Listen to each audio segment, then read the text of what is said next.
Hey, everyone in. Let's go. Huddle up on three. 1, 2, 3. Huddle up.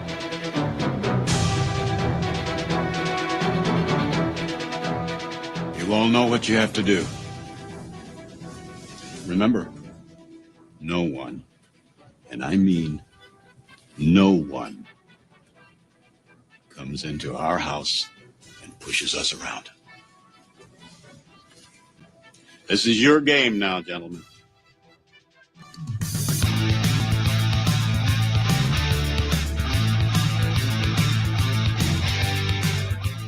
Chris Davis takes it to the back of the end zone.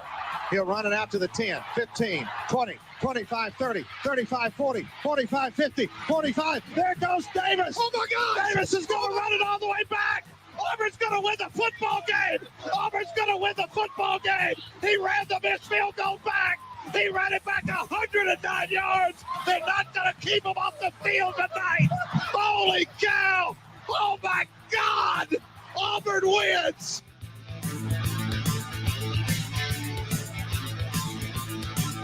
This could be a sentence that a month ago would sound incomprehensible. From 31 yards, McPherson and Cincinnati is heading to the Super Bowl. He called it again, I'm sure. He walked up and he goes, "Can you believe, Coach? We're going to the Super Bowl." And now, welcome everyone to the Huddle Up Podcast. You are looking live. Hello, everyone. Welcome in Huddle Up Podcast. Happy Valentine's Day as we wrap up the 2022-2023 football season. And we close the book on our live shows until August. So welcome back in, but don't be afraid. Don't be scared. We're not going anywhere. We're still going to be around. You got to make sure you subscribe to the podcast feed and the YouTube channel, though. That's the important thing. But to do that, head over to at Huddle Up Podcast on Facebook, Twitter, TikTok, YouTube. Hit the link tree. You'll find everything, all the podcast platforms that we are on. And make sure you are subscribed and followed to everything that we are doing, because you do not want to miss anything, because we will still have my 5 observations every week. We'll have the 5 for Fighting from this guy next to me here, Mikey B, the NHL pod. And we'll have the pitch coming up from Matt. Once Ernest gets off the IR, we will have the and one back, and we will still have the Huddle Up shows that we will work into our off-season program. But let me welcome him in, Mikey B. They call me Burn. How you doing, my guy? Good, man. How are you? Good. So yeah, a little different lineup here for the show this week. Again, Ernest still on the mend. Kyle, student of the game, should hopefully be joining us at some point. Spectrum Internet apparently is not cooperating. Hot garbage. With Kyle tonight, but Thing sucks. we hope to have him here soon. Matt, he could always steal the Wi-Fi from Ernest's serial rapist fan. oh jeez. Yeah, Matt not with us this week. He'll be joining us once we get to our off-season program. Which I do want to say will probably not start up until sometime in March. Gonna kind of let it breathe a little bit here, coming off of the craziness that has been the football season. So going to give the team a couple of weeks off, so you can enjoy the playoff pushes in the NBA, the NHL, the start of the XFL season this upcoming weekend. So you can enjoy the sports, and you don't have to worry too much about us, but we will be back before you know it. So make sure, like I said, you are subscribed. If you are with us live, give us a like and a share. We would certainly appreciate that, and get as many people in here as possible. And you can interact with us, and we would certainly appreciate that as well. Excuse me. So, Mike, we might as well jump right into it. There's obviously plenty to talk about. From the weekend that was, from the big game on Sunday, the Kansas City Chiefs, the 2023 Super Bowl champions, Super Bowl 57 champions, defeating the Eagles 38-35. Before we get to some of the questionable issues and things from the game that was. I'm sure, well, maybe we'll have some opinions as we get into that. But overall thoughts on the game. Obviously high scoring. I think we all kind of expected that. But in terms of the game itself, Mike, what do you think? Was entertained by it throughout. Not really much of a lull. Both teams seem to be moving the ball, fairly well when they had it. Obviously, probably one of the top 5 Super Bowls of the last 15 or 20 that we've had. I always say it's tough to beat the Rams Titans game where the tackle at the 1 as time expires kind of thing. But this one was close. Last year's was a good one, even though it came on the wrong side of the spectrum for yours truly. I was kind of excited to have a game that went back and forth offensively and was close throughout, things like that. But I will petition the panel to never, ever let Arizona host another Super Bowl until they get some new goddamn turf, or don't paint every ad on the fucking grass, because oof. Yeah, I mean that's obviously one of the things to talk about. The game itself was really entertaining, and I think when we talked last week, one of the biggest things is we touched on like the Eagles will win if, the Chiefs will win if, like the big kind of these big question marks going into it, and ultimately, and I think in the lead up to it, we knew that the Eagles were good. There was no question the Eagles were good. We knew the Eagles were the best team in the NFC. They proved it. They went through and went through the playoffs, but a lot of people were talking playoffs. A lot of people were talking in the lead up to it playoffs that they were like, this is the easiest road anybody's ever had. The Giants weren't any good. The Niners were beat up. The schedule wasn't tough. And like my argument all year to the schedule again has been, you don't get to pick it. You don't get to pick your schedule. This isn't college football. This isn't they're not Division I independents. They're not out here going, well, I want to play the Bears and I want to play the Jets and I want to play nobody talks about Alabama lining up the Vanderbilts and the Kentuckys of the world. It's just Alabama is the greatest college football program of all time. Exactly. So like again, you don't get to pick the schedule, but like I think to me, and I think I even said it on the show last week, that my question was how good are the Eagles? It's not are they good, it's how good they are. And I said I thought it was going to be a close game. The only way that I thought it was going to be a blowout, however, was I thought that it would have been the Chiefs blowing out the Eagles. And it had nothing to do with the Eagles being bad. It was the Chiefs just being that much better. There was a point in that game where it looked like it was going to be the opposite. Like it looked like it was going to be the Eagles running away with the game. And then you saw things kind of balance out in the second half. Some of that experience. The thing, I said the biggest thing going for Kansas City was going to be the fact that they are battle tested in these moments. They've been there for the last 5 years, the third Super Bowl in 5 years. This is not a new moment for them. So being down at halftime, stuff like that is not going to be a problem for them. And we saw them kind of, obviously rise to the occasion, and we'll get into stuff in the second half. But certainly a fantastic game. A game where the second half adjustments and teams that have been there, that's what gave Kansas City the step. Andy Reid, been there, done that. Bieniemy, been there, done that. Enough horse tranquilizer to basically take out an entire army of elephants in the leg of Patrick Mahomes. Because any person who is living under a rock that's like, he ran for 29 yards. He couldn't feel anything below his waist. Yeah. All right. Let's get that out of the way too. I've seen some people over the last couple of days that like were trying to insinuate that Patrick Mahomes was faking the injury. Stop.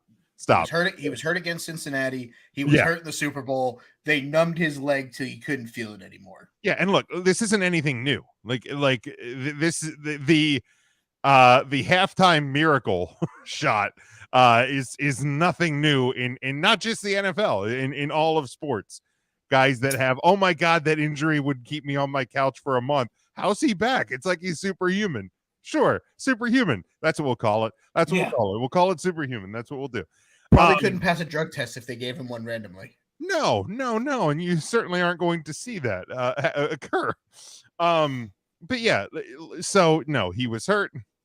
He was definitely hurt, but yeah, he didn't feel anything from the waist down for the second half of that game, that's for sure. But yeah, in terms of second half adjustments, I think the Super Bowl is probably the only game that you really get to see that happen because you have that extended halftime. You got a 30-minute halftime where everything else is normally 15, 20 at most. Yeah, you usually get about 11 in the locker room by the time you get in there and turn back around to head back out to the field. I will say that I'm glad that Patrick Mahomes took the advice of Coach Bud Kilmer. Take the damn shot. Yeah. Because I don't want your life. Yeah, without that, we wouldn't have Patrick Mahomes with another Super Bowl going, I want your life. Yeah, the Chad Henne retirement tour. And kudos to him, 18 years or whatever it was in the NFL. And actually had a meaningful drive in this playoff run. Yeah, and last year as well, I believe, or 2 years ago. 2 years ago. So, yeah, it's not like he has just been holding a clipboard, although he has mostly just been holding a clipboard. But sails off 2 rings at the end of his career, and he and like I said, look, here's the thing. Does that make Chad Henne a Hall of Famer? I know we had the Eli Manning conversation. Does that make Chad Henne? I mean, everybody likes to use Super Bowls as a crowning factor for putting him in the Hall of Fame. So I'd probably be willing to bet that Chad Henne's made a few better passes than Eli Manning in his career as well. But I'm sure I'll get a text from EJ about that one. More on that later. But yeah, no, we would have definitely seen more from Chad Henne in that second half had Mahomes not taken the shot. But yeah, in terms of the field conditions, yeah, I mean, that was an absolute embarrassment. The NFL made such a big deal, and NFL PR made such a big deal about the $800,000 that they spent on the crafting of the grass for this field for the Super Bowl. And it was awful. And this isn't the first time the field in Arizona has been bad. It was bad for the Fiesta Bowl. Harrison Butker hurt himself week 1 on that grass. Yeah, this has been a problem all year. And I was talking to my wife about it as we were talking about the field conditions, because obviously, her being a Michigan fan, we have seen this poor quality field come into play at the Fiesta Bowl this year. And I said, like, if you think about it, I wonder if it has to do with the fact that it is that retractable field on that platform, because you've been to baseball games, I've been to baseball games. We've all been at games where they've had the tarp on the field. Mm-hmm. They pull it off. You see large puddles of water in the grass, and you see those puddles of water literally suck down into the ground. All right, Cap's goal. You've seen those puddles suck down into the ground because there's high drainage systems built into all these fields. And look, I don't know what Arizona has and what they don't, but I'm wondering if that's not part of the issue, that you don't have the same sort of drainage system built in because it's on that retractable platform. I think that could potentially play a role in the situation. I'm not going to say it is or it isn't, because I've never stepped foot on that field. No. Don't know what it feels like underneath, but obviously there was talk that they hadn't brought the grass out since Wednesday. Yeah. I guess when they painted it, they kind of left it there rather than rolling it out like they normally do every day. Yeah. So I don't know if maybe the paint and all that stuff for all the logos kind of messed with it a little bit more than usual. But the biggest stage that you have with the guy who arguably is the face of your league, hurt or not, and a guy who's an upcoming quarterback that could be in your top 5, and should be. I agree. We'll We'll talk about that too, but more on that later. Probably should be. But literally, you have all these things working for you. You have statistically the second best defensive line or front seven in the playoffs, with the exception of the 85 Bears in the Philadelphia Eagles. Playoffs? And those guys literally had as much traction as I do trying to run down a slip and slide. Yeah. How does that make sense? Yeah, And everybody on and Dan Le Batard's show, saw it on TikTok today. I don't know if I sent it to you or not, but I was sitting and the guy's literally like, but the Chiefs had to deal with it too. Chris Jones is the best D tackle in football. He's also a power rusher. Well, and it's not like you can't watch that game and say that Chiefs pass rushers weren't slipping on the field either. No, because it was hot garbage. The only 2 sacks recorded in that game were plays where Jalen Hurts ran out of bounds behind the line of scrimmage. Correct. That game with a team that is statistically the second best front seven in playoff history gets 0 sacks on a guy with a high ankle sprain. Yeah. Sure, you want to give credit to the offensive line of the Kansas City Chiefs to some extent. Fine. Have no problem with it. But for the love of God, open up your eyes. The San Francisco 49ers arguably had a better offensive line. And Brock Purdy's shoulder is still somewhere in the middle of Lincoln Financial Field. Who? Because of a sack. Right. Right. I'm sorry. Speed rushers, when they have no footing, are worthless. Power rushers can still... It's a neutralizer. Absolutely. Power rushers can still blow plays up. Frank Clark, Chris Jones, power rushers. Hassan Reddick is a speed rusher. He needs to get past the offensive line and get upfield. And he couldn't because literally it looked like me on a fucking slip and slide. It was feet going everywhere. It was horrible. It was horrible. The NFL should be embarrassed by the playing service. And look, yeah. I understand, that both teams have to play on it. And kudos to both sides. I mean, obviously for not coming out and basically just being you're not gonna see Kansas City players complaining about a lot of things coming out of that game, obviously. But I think I saw one player for the Eagles just kind of not say that it was the reason they lost or anything like that, but voiced frustration with the surface, and as they should.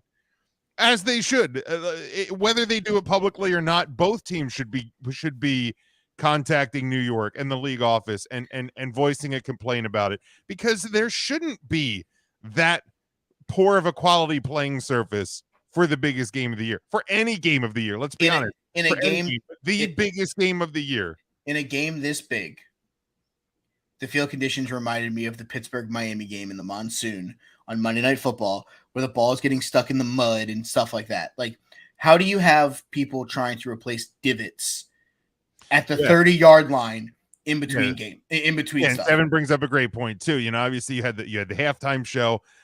You see the crew trying to replace the divots and things, and obviously you're never going to get rid of the halftime show. I'm not sitting here insinuating. No, of course not. But here's the deal: it's the responsibility of the league to make sure that you can have a playing service that is ready to go and that is proper.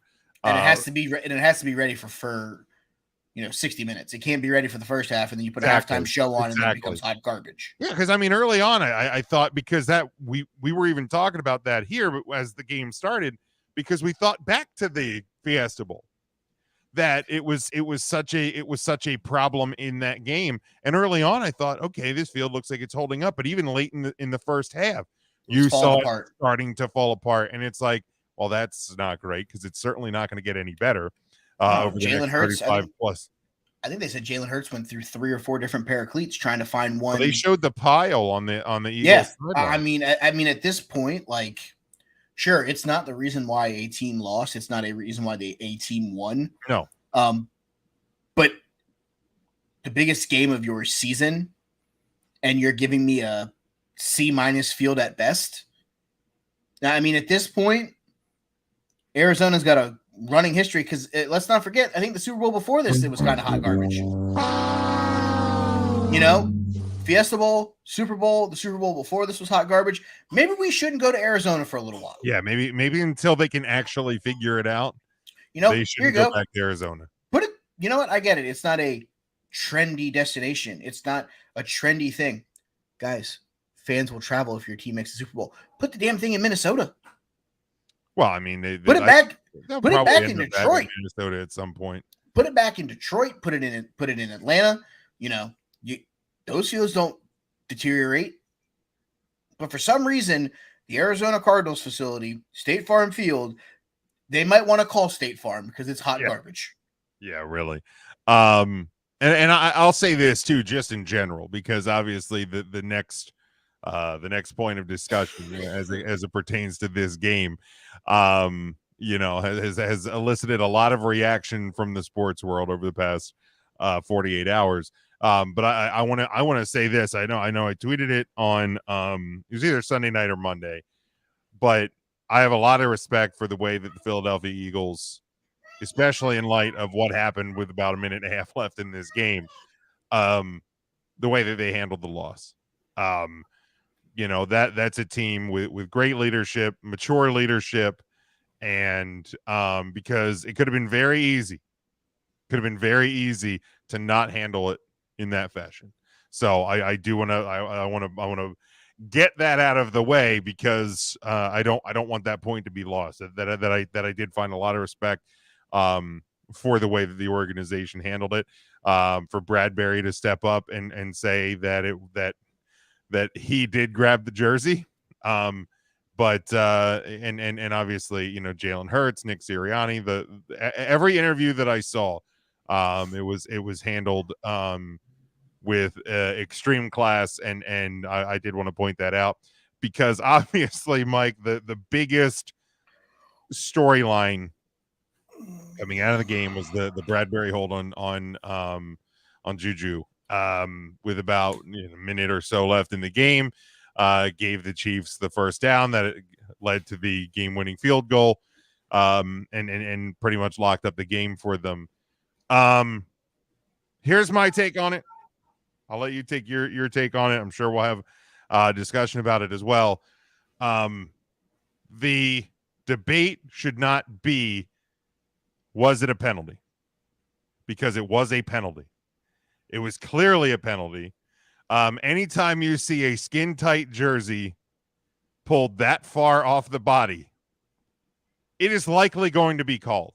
I don't care if it's 1 minute into the game in the first preseason game of the year, or with 1 minute left in the game in the Super Bowl. You see the jersey pull off the body, it's going to be called. Now, the debate can be, should it have been called? And I can see both sides of the argument that, well, it's a penalty, throw the flag. I can see the argument to, game wasn't called that tight the whole way. There was only a handful of this many calls this way the whole time. Why should you throw it there? What I will say is this. The easiest way to not make the official have to make that decision is don't grab the jersey, right? Like that's the easy choice. And I understand what he's doing. He's doing what every football player has been taught since the first time they practiced when they were 7 years old. If you're gonna get beat, slow the receiver down.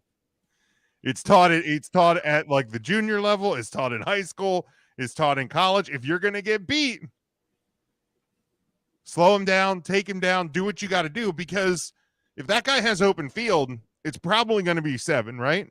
It's probably going to be 7. Should be. So, right. So take him down, let the penalty be called, and you go from there. Situationally, obviously that gave the Chiefs a first down, that gave them the points, but the correct call was made by the book. But Mike, I'll let you give your thoughts, and I'm sure there's going to be discussion coming out of it. All right. So being 100% transparent, I texted you after the angle that we first saw was not the jersey that I thought was the reason why they were calling it. Yeah, a lot of people saw that the hand on the hip. The hand on the hip is what I said, because I said that directly to you. I'm like, if you think the hand on the left hip after he made the cut is the reason why they threw the flag, then they shouldn't have thrown the flag. Obviously, there was another angle later that shows the blatant pull of the jersey. By the book, should be called a hold. Understandably, it is what it is. Personally, in a game where you let an entire offensive lineman basically lay on another one and basically hit him with the multiple power bombs of death and hold him on the ground, that wasn't called. I don't necessarily know that I think we should have thrown a flag there. It's one of those things in this game. You kind of let a couple of things go early. You kind of got to let them go late. And if you don't, then I feel like we have a mistake on that aspect. If you're going to call something as, and I'm going to say it as ticky-tack as that was, I get it, it's a hold, but it is still ticky-tack that you decide to throw the flag at that point. Then we should have been calling stuff a lot earlier. And the fact that you let it go for 3 3/4 of the ball game, and then you decide to call it in the last minute and a half, kind of sucks. Also, we'll say this. I don't necessarily know that our friend Juju, I want to do a dance on the center logo of the Super Bowl for my TikTok with my good friend Jackson Mahomes, would have caught that ball if he was held or not. Debatable. It was kind of a garbage throw. Not going to lie. It was kind of hot garbage. Maybe Patrick saw the flag and just decided to I was going to say, it. There's a lot of things because Juju also slowed down the route at about the 7-yard line because I think he saw the flag coming. The bottom line is when the ball hits the end zone, it was about 4 to 5 yards away. Correct. So critical to note, it wasn't a pass interference because Correct. that at that point would have been probably uncatchable. But also, did Mahomes see because Mahomes pointed right away. That's what I'm saying. If Mahomes saw it and threw a he assumed that the flag was going to be called and just kind of lofted it out there as that's well. That's what I'm saying. Which probably not the smartest choice. Let's be honest about it, because if that flag is not thrown, you just threw the ball away. You didn't give your player a chance. What happens if it's illegal hands to the face on the offense? Right. Penalties decline. You take the points. You give them a minute and a half left to run down the field and try to score a touchdown. Other thing here, I get it. It's instincts to try to stop Juju if he got by you. Mm-hmm. But if you don't try to stop him and you let him score, you got 2 timeouts and a minute and a half to go, and your offense has been pretty dang good all night. I get it. It's your instincts. I get it. It's like that's how you're characteristically built. If you get beat, stop the receiver from getting the ball. But that's one of those where you have your timeouts. You got a quarterback who's been dicing up the Kansas City front 7. He's been running all over him. He's been throwing the ball well to both AJ and Devontae, and he finally got Dallas Goedert back involved in that last drive. I just don't necessarily know that stopping Juju there. Because here's the thing. You get the ball back, no, you're not guaranteed to go down the length of the field and score. And you got to score a touchdown. I get it. But I'd rather have my quarterback have the ball in his hands with 1:20 to go and 2 touchdowns, knowing that if I score a touchdown, maybe I gamble. Maybe I go Philly special and don't let Patrick get the ball back. But to know that instead I have 7 seconds and my arm gets basically batted down at the line of scrimmage. Yeah, I mean, there really wasn't much. I mean, obviously you could never say never. If a Chief does something stupid and commits a pass interference or something, then you would have a chance at a field goal. But certainly, wasn't much the Eagles could do there. Here's what I'll say. I mean, you bring up the inconsistency. You bring up the one, where the Chiefs lineman's laying on the guy. Look, if you've been a fan of this show for any length of time, but go back last year, the year before, if you dig into the archives, we've talked about the inconsistency of officiating in this league being a problem for years. This is nothing new. The inconsistency in calls is nothing new. I'm sorry, you're talking to a guy who basically had his shot to go to a back-to-back Super Bowls ripped out of his hands on a let's redo 3rd down, and then the next week your commissioner goes, "Man, the officiating this year has been great." What? Fuck you, buddy. 2 years ago, we didn't have Roger Goodell sitting on a podium at Super Bowl weekend saying how great the officials have been all year. 1 week after giving a team disgusting act. Thank you, Joe. After giving a team an extra down. Yeah. Like, I mean, Joe Buck yourself. Yeah. Right. So inconsistency has been a problem for years. The thing I'll say about calls like the offensive lineman laying on the defensive play at that point, like I don't think that call, no call, has an impact on a scoring play. Not that it should matter. Let's be fair. Like if it's a call, it's a call. I get it. But look, I don't know what goes on in these officiating rooms. Like I don't. So I'm not going to sit here and try to say like, well, the edict is only call things that are close on scoring plays, or anything like that. But maybe it's just justification of like a offensive lineman laying on a defensive lineman at their own 40-yard line or whatever it was on a 10-yard play or what have you. Like, are we gonna go that deep into the woods?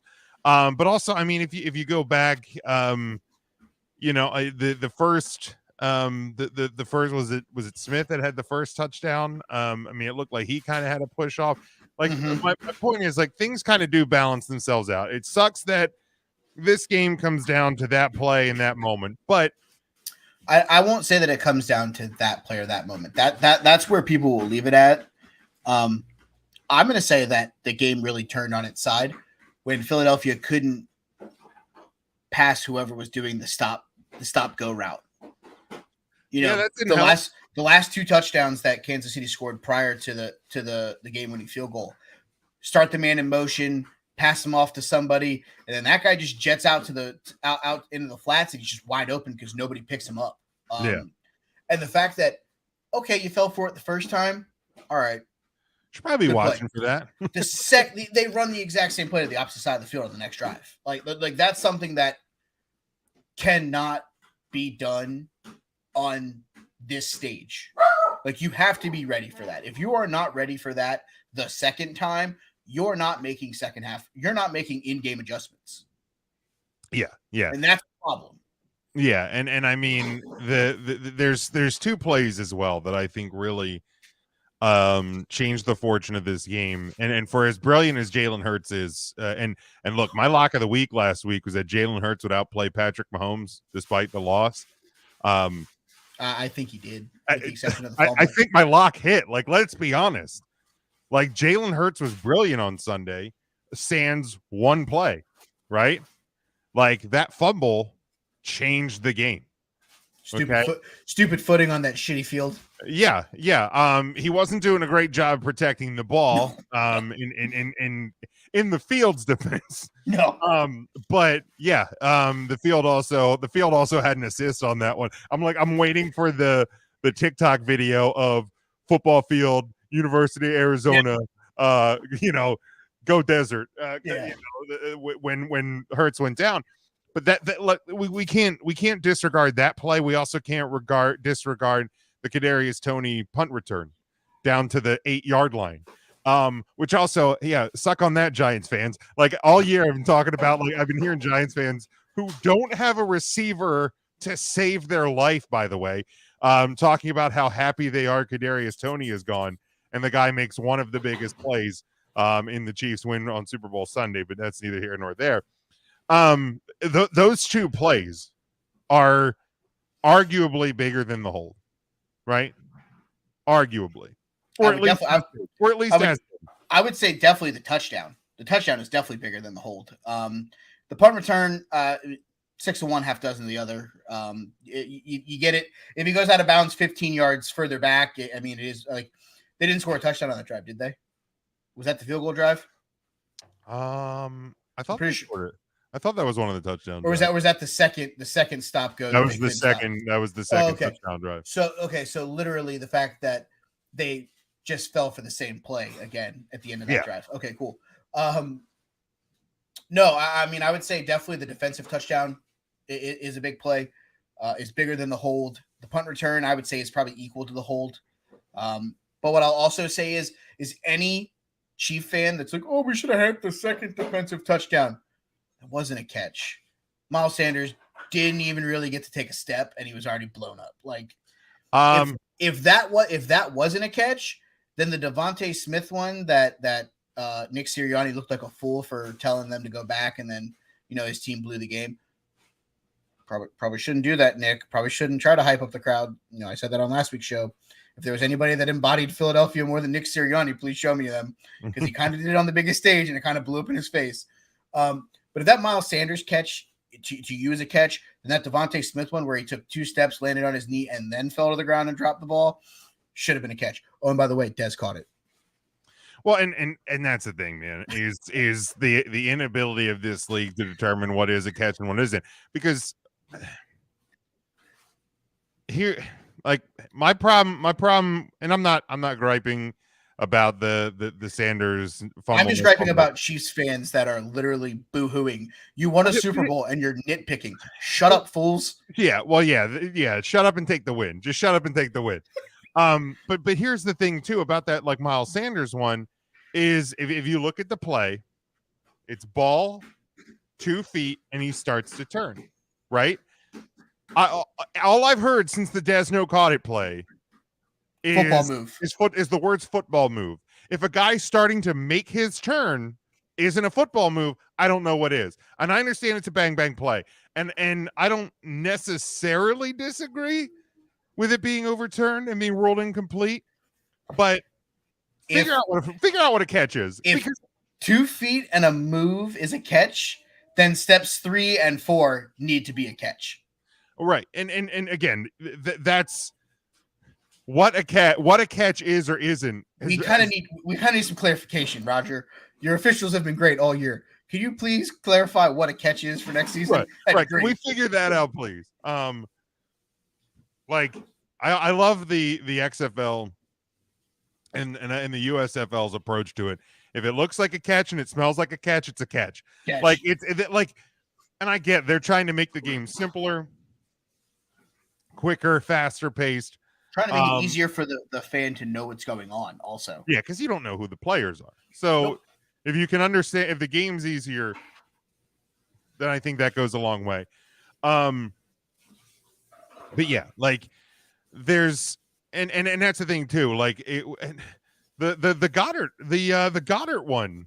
Oh, the one on his helmet probably wasn't a catch either. So again, you have 3 plays that could honestly have gone either way. That could have impacted. I'll say the Goddard one was a catch because it got me both of my props. Well, there you go. I'll say it wasn't a catch because literally that ball was moving until it was off the ground. But again, neither here nor there. Not going to complain. Dez caught it. I got the result I wanted. Hashtag Dez caught it. But yeah. So figure out what a catch is. Figure out how to make a field. And figure out when to call holding. But also figure out how to have some goddamn accountability for the referees. Like at this point, if someone's going to call a bad game, like they shouldn't be rewarded by being deep into playoff runs. Like if you're going to make players be accountable, if you're going to find players for calling out referees for having bad games, like that referee then needs to be held accountable. Like it is what it is at this point. Like you're expecting more from the guys who are making millions. You need to expect more from the guys who are officiating the game and making the game legal. Yeah, and I mean, if not, it's god awful. That's something we touched on a couple of weeks ago.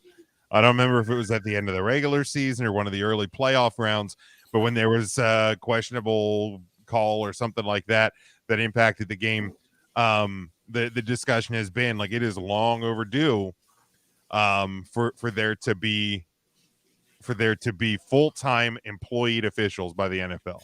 There's no reason that a league that profits $1 billion a year can't pay officials to be full-time employees and actually have accountability and learn the rule book in a proper way. And I will add this for as questionable, we'll put it as the word questionable.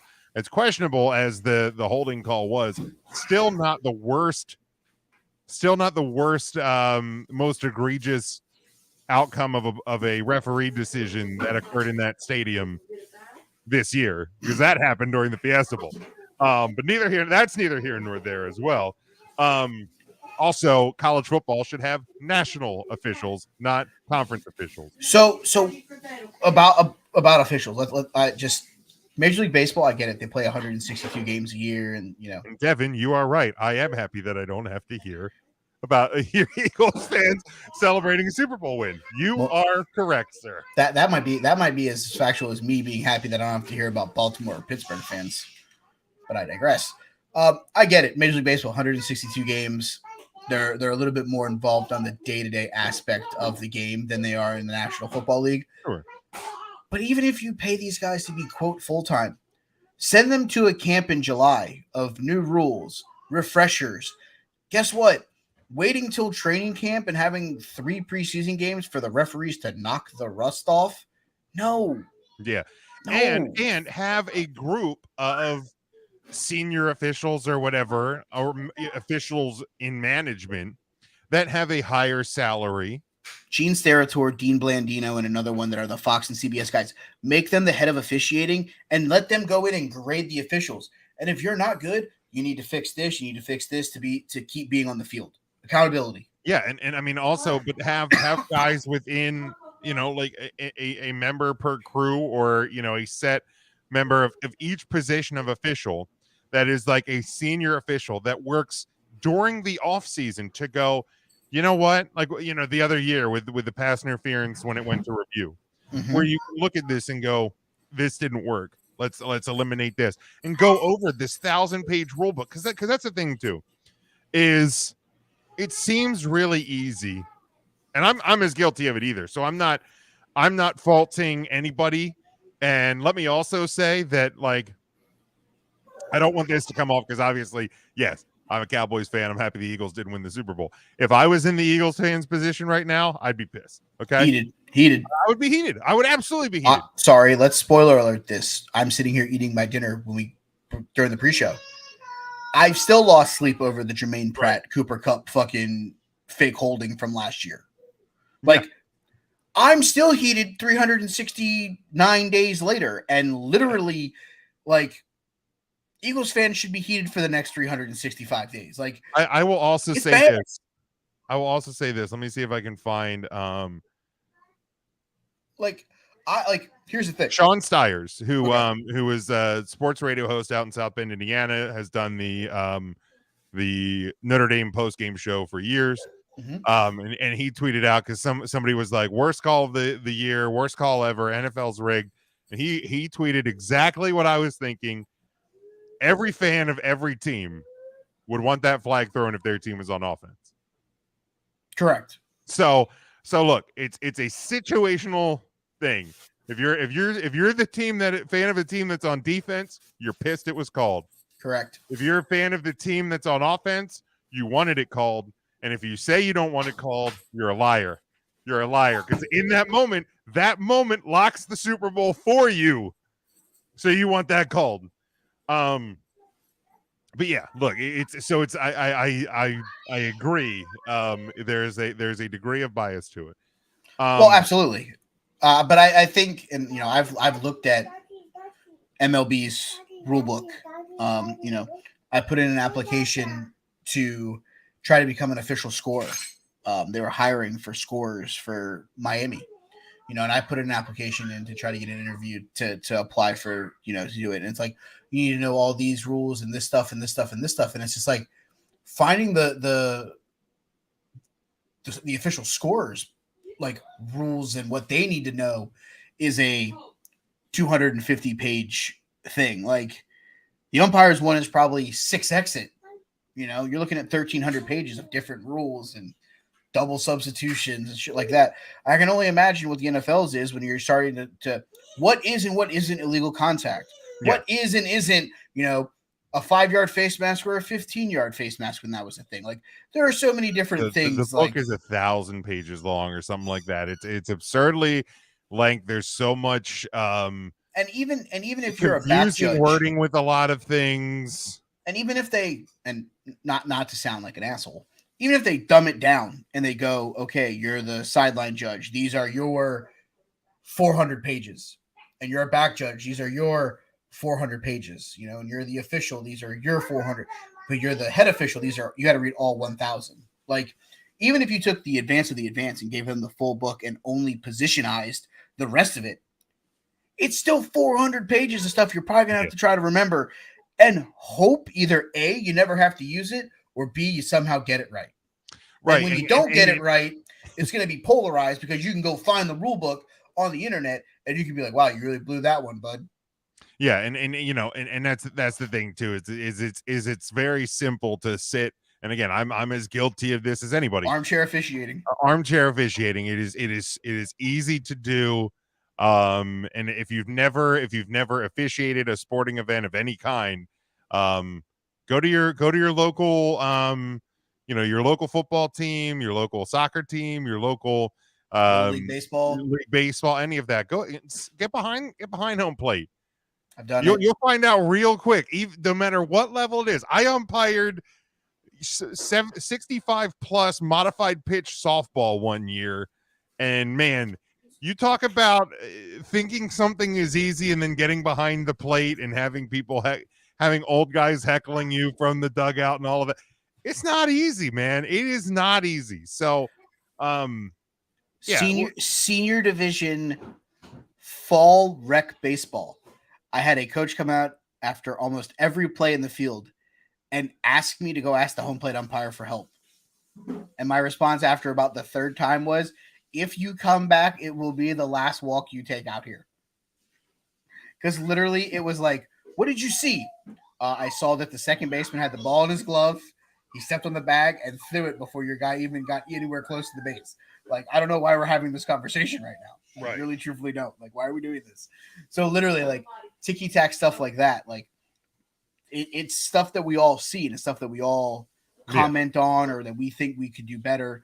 And again, these decisions have to be made at a sure. Pace, and the other thing is, for lack of better, like, we get the benefit of slow motion at home. Yep.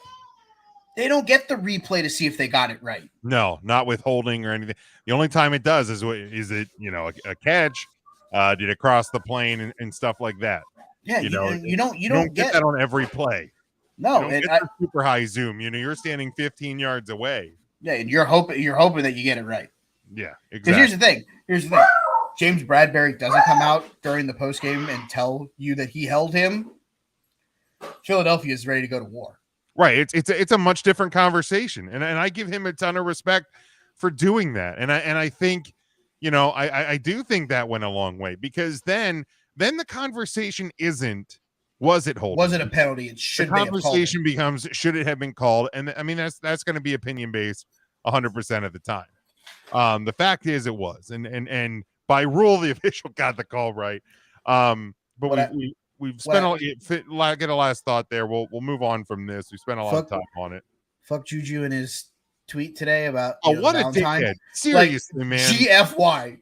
Like, man, because here's the deal. There's a lot of times that flag isn't thrown like that. And I don't know if the Eagles are going to go down and score. No, nobody knows. They scored 11 points in the second half. Okay. Like, that offense was not moving and performing the same that it was. So I understand they had 2 timeouts. It was a minute and a half. There's a good chance the Eagles are going to go down and have a chance to tie that game. But also, how do you know that their kicker's foot ain't going to slip out trying to plant on that Super Bowl logo, right? All of that's in play, but I think they would have rather have just had the opportunity. Sure. And I obviously I don't blame them. But like, man, for Schuster, you were a clown in Pittsburgh. And the tweet you sent out today was absolutely douchey. I don't want to have to sit here and defend Philly in any way, shape, or form. But look what you're making me do. An absolutely douchey tweet. Didn't need to be sent. Just take your victory, have the parade, celebrate it, but don't be a dickhead about it. I thought AJ Brown's response to it was really, really good. I love Tyreek Hill's where he was just kind of like, people be wilding. I'm signing the hell out of this app. Yeah. Also, I saw a lot of people like, I wonder how Tyreek feels watching his. Hold on. I'm pretty sure Tyreek in his money. That's what he's doing. Hold on. I'm pretty sure Tyreek Hill said something along the lines of like, "Hey, congratulations for jumping to a front runner. Like, sit the fuck down." Yeah. Like, dude, the man is swimming in money. Okay. But anyway, let's put some closing thoughts on the game. anyone who is questioning Jalen Hurts anymore, stop it. Stop it. This guy went from his own fan base. Let's be clear on this. His own fan base was questioning him as their quarterback after last season. We talked about it, I think, in our off-season shows last year at one point, or at least in the preseason. Like there was a lot of Eagles fans who didn't want Jalen Hurts back. And he went from that to, in my opinion, whether he is top 5 or not, he has to be in the conversation. I would say he probably is going into next season. I found his Tyree. Yeah.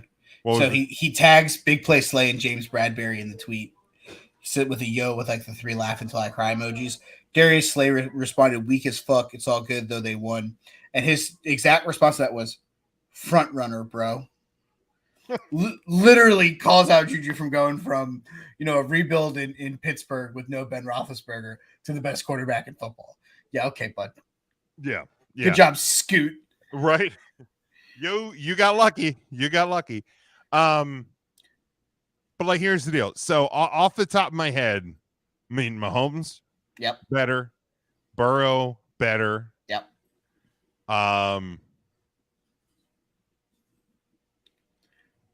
You can stop.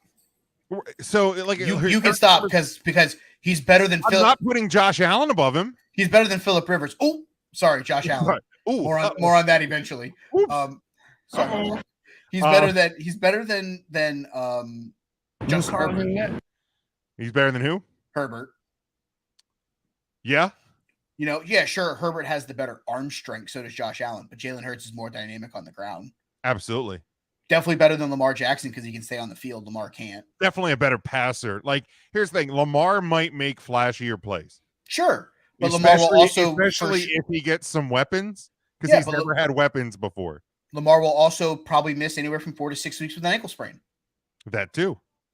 Like, and I get it. Hurts had missed some time this year, but I mean, any quarterback's going to miss time with a separated shoulder. Yeah. Like, tell me a quarterback who's not going to miss time with that, right? Nobody. So, if you want to have, because that's the thing, Mahomes and Burrow without question above. I would say it's the two of them, and then it's kind of everybody else. Yeah, if you want to have the argument with Hurts, Lamar, Allen, Herbert, like honestly, present the case to the court. I'll be the non-homer here. You could put Dak Prescott in that conversation. I get it. Looks like shit. I know you won't. I know you won't. But at least numbers wise, I get it. Numbers wise, when he's healthy really. and on the field, he's as competitive as Herbert and Lamar Jackson are. Okay.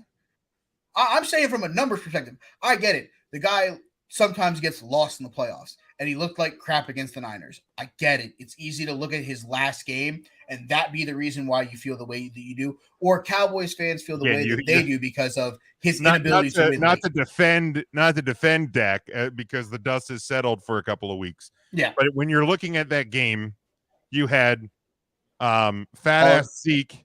Pollard gets hurt. Pollard snaps his leg. So your weapons are fat Zeke, CeeDee Lamb, Michael Gallup, who's facing 2 off-season surgeries. Dalton Schultz, who is as reliable as nothing. He looked pretty good down the stretch. Noah Brown, who has got cement hands, and T.Y. Hilton, who you called out of retirement 4 weeks prior. I really feel like that should have been a role filled by, I don't know, Amari Cooper or something. Oof. Yeah, you're not kidding. You are not kidding, my friend. He ain't lying. Yeah, that's a deal that looks really bad in hindsight. Woof. Dude's just rotting away in Cleveland. But yeah, that's more on that later. But yeah, so I won't put Dak in that. He would be in the next tier, whatever the Sure. I mean, whatever you the could- next tier is. You're probably talking what Rodgers still, if he returns once he comes back from his ayahuasca retreat, whatever he decides. I think Derek Carr's probably in that next tier. Jared Goff after this year probably needs to Golf's be in in that that conversation. next tier. Because again, Golf not flashy, but he's also not going to turn the ball over. Correct. Like, you know, so yeah. As much as people want to talk about it, the midget that loves Modern Warfare probably is in the middle of that conversation. Yeah. In that tier. Because I'm definitely not putting him. So here's the deal. I would put Hurts in like the 3 to 5 conversation. I said it on last week's show. He was at the very lowest, the 6th or 7th ranked quarterback. That performance in the Super Bowl, he's 3 or 4. Exactly. And it's easy to you want to have the argument about Josh Allen over him, fine. You want to have the argument of Hurts over Allen, fine. I don't care. I'm for either one of those. I'm sitting and I'm looking at this going, wait, so you're telling me we got a young Hurts, Goddard still got some years left in him. Devontae Smith is super young. AJ Brown's found new life. His best friend in AJ Brown. You can institute running backs. Running backs are, honest to God, a dime a dozen in the NFL anymore. Especially in that offense. Miles Sanders, 2 carries for -2 yards in the entire first half. They're like, Kenneth Gainwell, the game is yours. Yeah.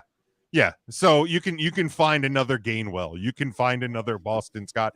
You can honestly find another Miles Sanders. I don't know if Eagles fans are ready to hear that conversation, but you can find another Miles Sanders. So he ain't lying. That Eagles team, he ain't lying. Pardon me while I throw up in the bucket next to me. They're going to be a problem for a while here. They're gonna be a problem. We'll talk about odds for next year here. Oh, and by the way, they have an extra first-round draft pick this year. Yeah, that fucking just thing sucks.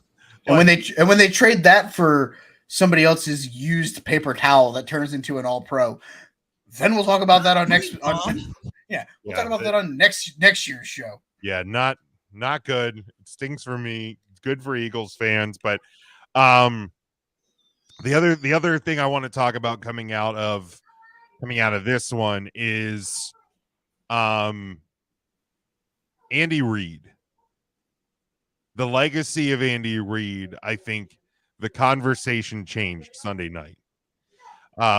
I know we had my brother on last week. He said he already had Andy Reid in the discussion for one of the best coaches of all time.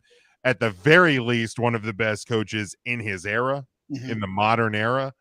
Now it's no longer a debate if he's one of the best. The debate starts to become, where does he rank? And like, I understand that Bill Belichick has won. Well, hi there. You say hello? I understand Bill Belichick has won 6, but look at the longevity of what Andy Reid has done, and now he's done it. He's been to Super Bowls with multiple teams. He's won 2 with the Chiefs. I don't know if I'm ready to say Andy Reid greater than symbol Bill Belichick, but I think the conversation's getting tighter. Right? Like it's definitely, you've definitely tightened the purse strings. Yeah. But another one maybe.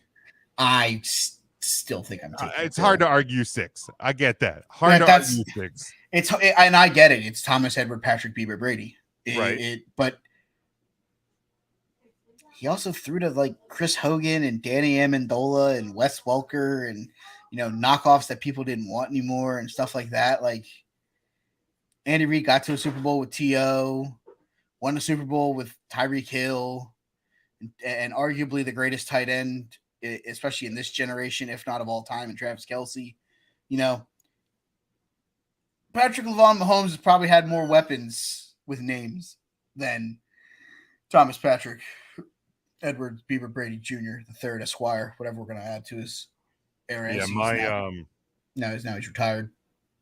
My dad actually texted me because he used to officiate high school football, and he brings up a great point that most sports, basketball, baseball, even hockey. I mean, I get there's some differentiating rules that as you get in the upper levels change, but for the most part, the core rules are the same at all levels. Football, every level is dramatically different too. So that needs to be taken into account when you have those officials discussions. So, but yeah, Andy Reid is certainly among the best, top 2-3 of his generation. He's in the conversation for one of the best all time. And I honestly, I don't think it is really debatable. I mean, I have him at number 2 in the era that I've been alive for. The only one I have ahead of him is Bill Belichick.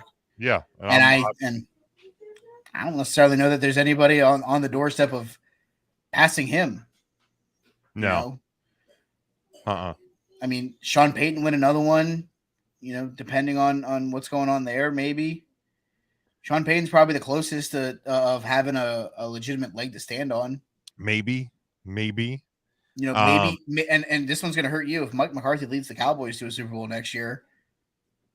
Won one with Aaron Rodgers, wins one with Dak Prescott. I mean, dude, I know he's had some real fucking duds in the middle, but look, if Mike McCarthy wins the Super Bowl in Dallas, I mean, I'm ready to hear any conversation. Anybody, I'll be celebrating. Celebrating. So that's kind of why I'm like, he won one in Green Bay. He wins a second one in Dallas. And I mean, here's the thing. I get it. It's not the 14 wins a season that Kansas City's normally getting, but McCarthy's really been turning in winning records as long as Dak Prescott's been healthy. Yeah.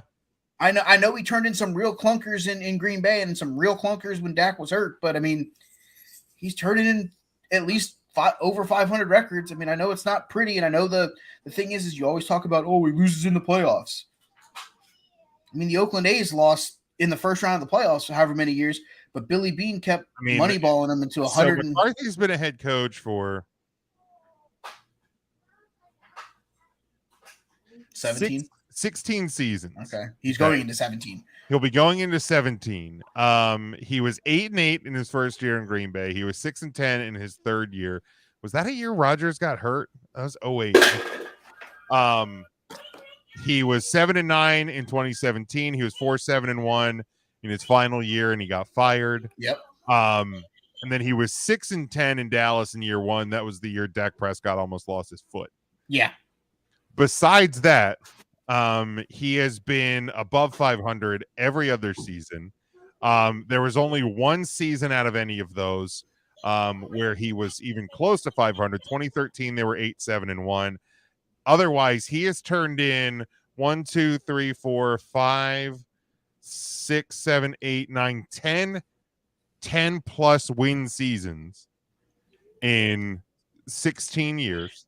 He wins another Super Bowl, and he wins it next year in Dallas, winning more than 10 games. There has to be he's the next one in the conversation. Right. Yeah. Welcome to the party, Mike McCarthy. He's been to 4 NFC championship games. He has won one of those. Obviously went on to win the Super Bowl that year. Yeah. So, I've been critical of him at times. I think the better placement of anger probably should have been at Kellen Moore, who's now San Diego and Justin Herbert's problem. So good luck with that.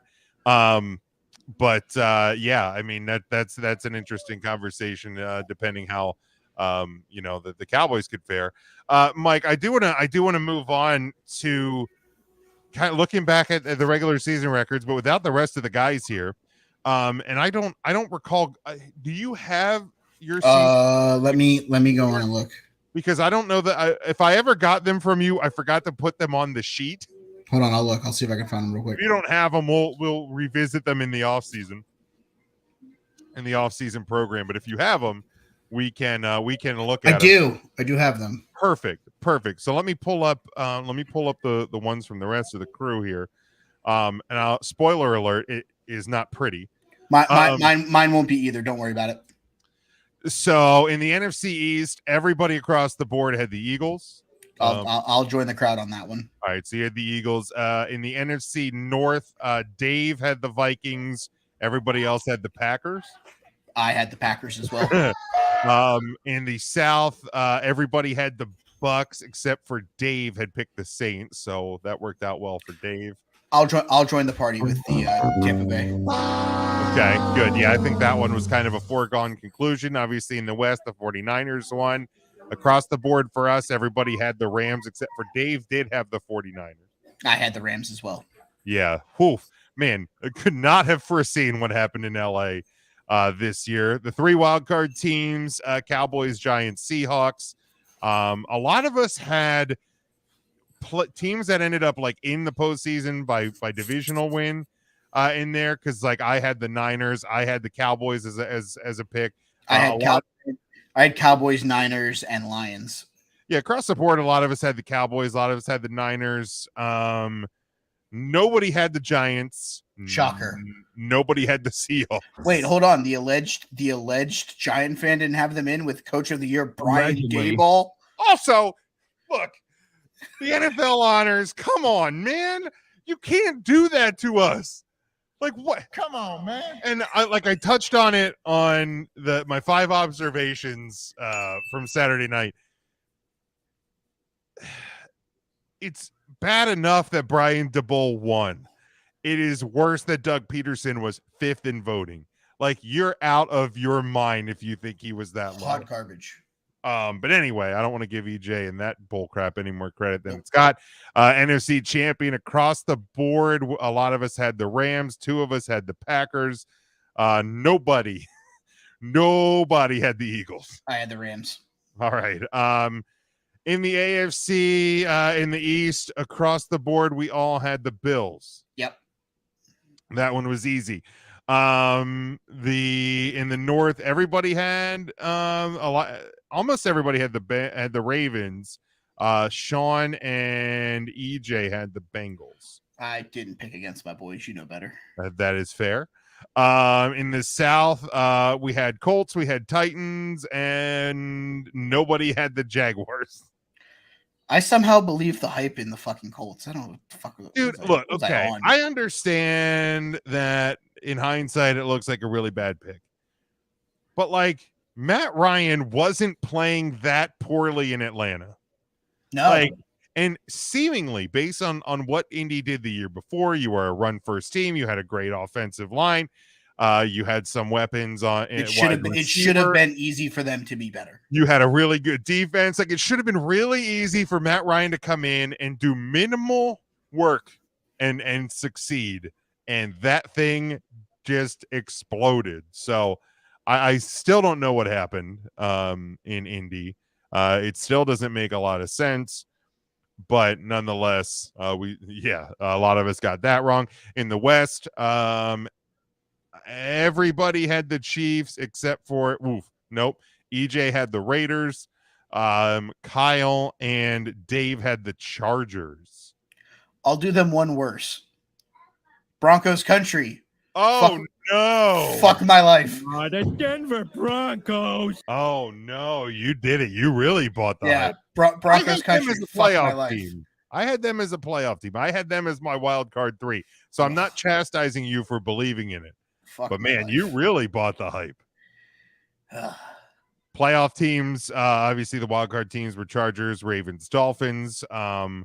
I got wild card 1 and 2. Bengals. I had your Bengals in the wild card. I got wild card 1 and 2 exactly right. I had the Chargers in the 1 spot, the Ravens in the 2 spot, and then I had the Vegas Raiders in the 3. So it looks like everybody who didn't have the Chiefs, actually Kyle had the Chiefs missing the playoffs. So did I. Outright. Wow. Okay. So did I.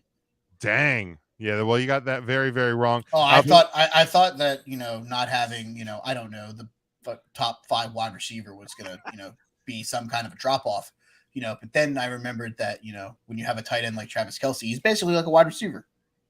Yeah. You see that? See that right back there? The fantasy championship belt? That may as well be called the Travis Kelce Memorial Award this year. It should be. Because that guy carried me to that thing right there. But across the board, with the exception of Dave having the Chargers. Yikes. Everybody else had the Bills as AFC champion. I homered it. Obviously, I took the Bengals. That's fair. You obviously were made the AFC title game, boys. You were that close to it. The league MVP, I had picked Lamar Jackson. Sean had picked Derrick Henry. David picked Justin Herbert. Matt, Kyle, and EJ all picked Josh Allen. I also took Justin Herbert. Yeah, so we were all wrong there. Shocker. Obviously, with the Chiefs winning the Super Bowl, I had picked the Bills. Sean had picked the Rams. Dave picked the Chargers. Matt had picked the Bills. Kyle Bills, and EJ Bills. Did you go Homer? Yeah, I homered it. I definitely took the Bengals. Yeah, that's fair. And it says the 2023 number 1 pick, which is the Chicago Bears, Seahawks, Texans, Falcons, Texans. So we all got that wrong. I had the Texans with the remark that they would go 0-17. Yeah, so we all got that wrong as well. So it is good to see that we know nothing when it comes to all of this. If we learned anything from our predictions, so we should probably have jobs at like the NFL Network. None of us made money if we bet them. What we have learned as well. Lastly, let's take a look here in terms of next season. Everybody else is doing it, so why not jump on the bandwagon? Be way too early. Look at the 2023-2024 season. Super the top Bowl 25 for NCAA football for next season. Super Bowl 58 will be in Las Vegas and hopefully on a better playing surface. But before we get to the actual team odds, Mike, do you think that the Eagles and Chiefs should be the favorites for their conference going into next year? On February 14th, 2023, I will say yes. You ask me this question a week from now when teams start cutting guys and free agency starts becoming a thing, that could vastly change. But here's why. One team in the AFC is led by Phillip Rivers. Josh Allen. The other one is my team, and you call him that? I mean, I think we're as competitive as the Kansas City Chiefs are, and I think there's a lot of people that are gonna still disrespect the Cincinnati Bengals, and that's fine. No coordinator changes. Time to go all in and try to win a Super Bowl this year. More on that in a minute. But I think as the defending champion, Kansas City deserves the right to be the leader in the pack out of the AFC. And here's the thing. I get it. Philadelphia coming off the loss, a lot of people, but the Niners offense, with Purdy getting hurt, wasn't great. They still got a great defense. Trey Lance's ankle is still somewhere randomly that isn't attached to his body, and Brock Purdy is getting Tommy John surgery. Yeah. And I'm supposed to believe that either one of them is the favorite to win that conference over the guy who just took a team with A.J. Brown and Devontae Smith and Dallas Goedert and that front seven. Oh, and let's not forget Big Play Slay and C.J. Gardner-Johnson. Right. Yeah, okay. I feel like it's obviously the two of them should be the favorites, not just because of the teams that, are the defending champions in those conferences, but because of what's behind them. And I get on paper that the NFC is not as deep as the AFC. But hopefully the Dallas Cowboys are going to have more weapons.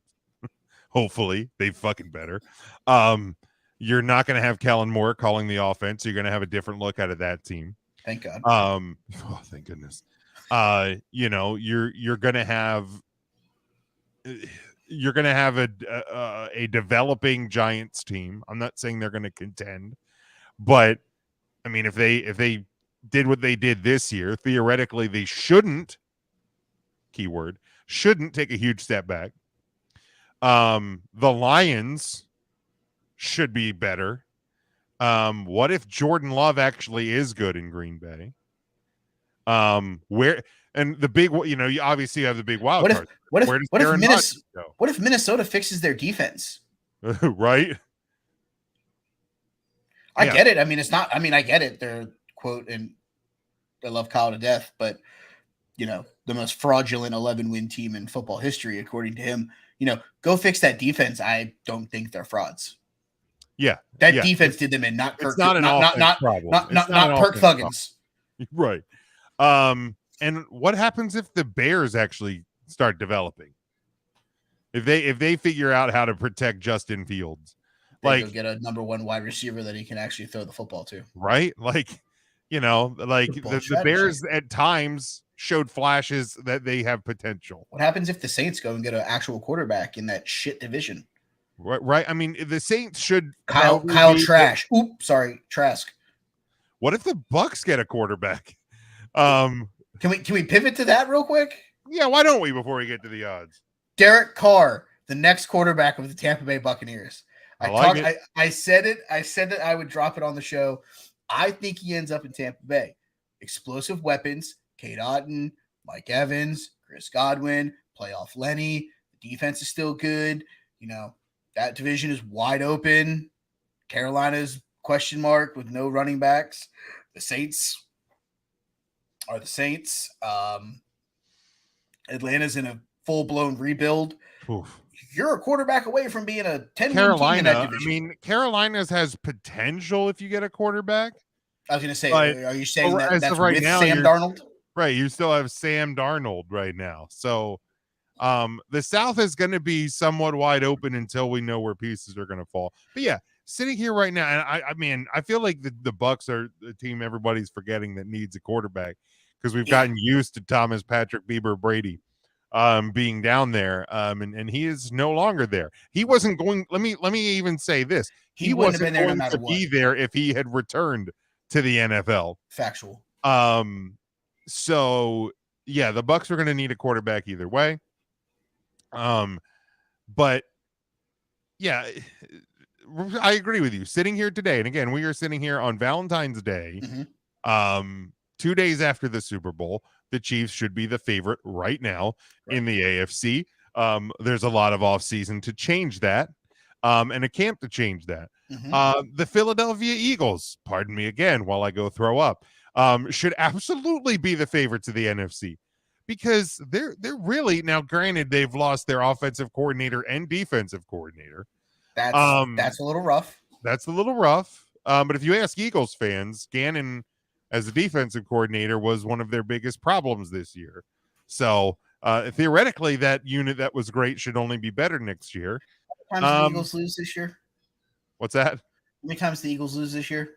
4, 5, including the Super Bowl 4. Yeah, and 1 or 2 of them was without 82 sacks or something on the season. And 1 or 2 of them was without your starting quarterback who was out due to injury, and Gardner Minshew was playing quarterback for you.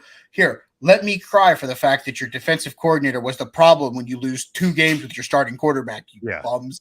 Joe Buck yourself. Yeah.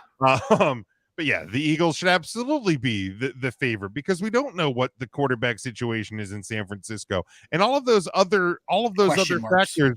The Cowboys, the Vikings, the Lions, the Packers, the Bears, any team in the South, any other team in the West. All of those are what ifs. All of those are question marks. The remaining teams in the NFC East, which people better start putting some respect on because that division is back on the powerhouse side. I'm surprised that the Washington Commanders didn't try to go get Derek Carr before they released him. Yeah, I mean, I think they're going to be in play. I think, or even your boys, Daniel Jones extension or not. Like, I'm surprised. I think Washington will get in the well, depending what his darkness retreat decides. But I think Washington would get in on the Rodgers sweepstakes as well. I believe brother of the Cuyahoga is ending up in New York. I think he's a Jet. I think he's either a Jet or a Raider.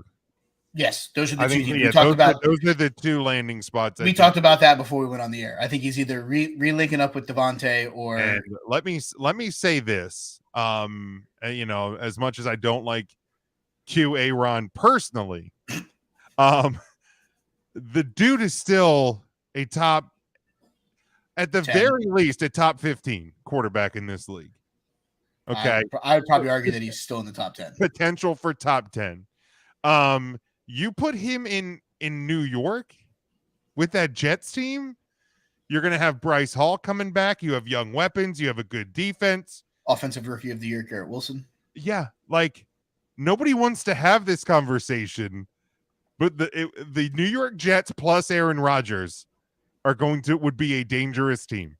That's one of those where, Phillip Rivers is going to have to figure it out in Buffalo, and they're going to have to pick up the brain matter of Tua Tagovailoa in Miami, because they're going to need both of them to not be bad like they were this year to win that division. Because you put Aaron with Breece Hall and, Garrett Wilson and the defense that they've built there. Good luck, boys. Absolutely. But yeah, Eagles Chiefs. Eagles Chiefs sitting here today. This one might get overturned. More on that later. More on that later. But those two should definitely be the favorites. All right, let's go to the odds, and I'm going to start here at the bottom. And maybe we'll just do this as like, do the odds makers have it right, or should they be higher or lower? Okay. So there are 3 teams tied with the worst odds for next year. That is Arizona, Indy, and Houston. They are all plus 10,000. I would say they got all 3 of those right, because it's rebuild, quarterback purgatory, and a midget who's got a torn ACL. Yep, pretty much with a first-time head coach now. It looks like, well, that's Rich Gannon, right? That's that's the other one. That's the offense. Oh no, it is Gannon. Yeah, because the offensive coordinator went to Indy. Yeah. Quarterback purgatory, where they'll probably overpay for another veteran. And then you have midget with a blown out ACL and Davis Mills. Yeah, we're good. I know. Yeah. I mean, I think D'Amico Ryans in Houston has a better opportunity to get guys to go play there, to go play for him. Let me say that. I'm not saying that despite, but they're still 2 or 3 years away from being in the realm of better than a bottom 3 team. Yeah, Devin doesn't seem too happy in the comments about the potential of Aaron Rodgers becoming a Jet. As a Dolphins fan, don't blame him. I wouldn't be happy about it either, because the Dolphins, well, either the Dolphins or the Patriots become the worst team in that division. I would say it's the Patriots, but the Dolphins have potential depending on the health of Tua. But anyway, next is the Chicago Bears at plus 8,000.